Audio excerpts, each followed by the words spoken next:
eraygan ka daba taagantihiin maxay u aadaan waa laga soo badiyaa joojiye waa soo guulaysteena koobka elikeen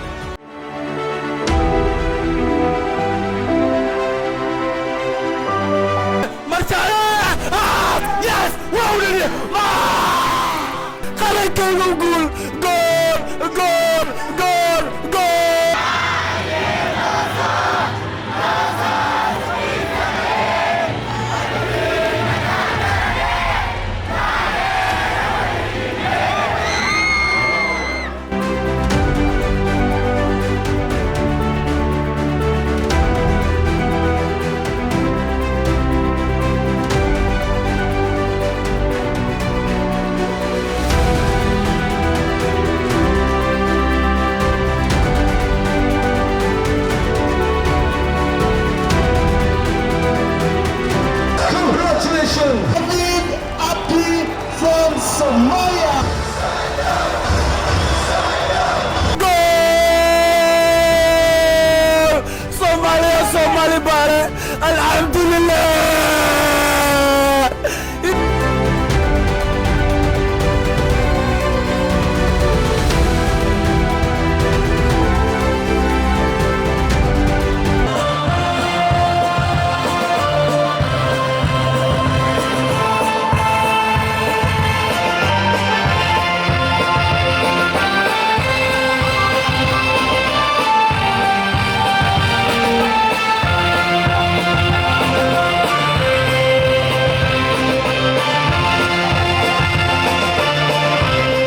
sanadka 2022 waxaa laga diiwaangeliyay kubadda cagta Soomaaliya sheekooyin xiiso leh waxaan idin la wadaagi doonaa dhacdooyin aan la iloobi karin ee ka dhacay kubadda cagta dalka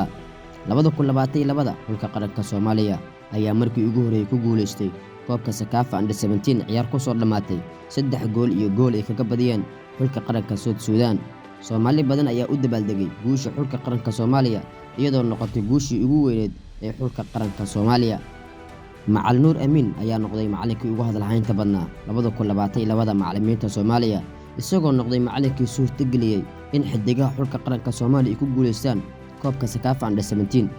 iyadoo macallinku uu noqday macallinkii ugu saameynta badnaa dhinaca falsafada uu ku soo galay xulka qaranka Soomaaliya sidoo kale Xaafid ayaa noqday ciyaaryahankii ugu wanaagsanaa ee tartanka Sakafa ma noqon in muddo ah ciyaariyaha inuu hirkan gaaro balse waxa uu noqday ciyaaryahankii ugu wanaagsanaa ee tartanka Sakafa Under-17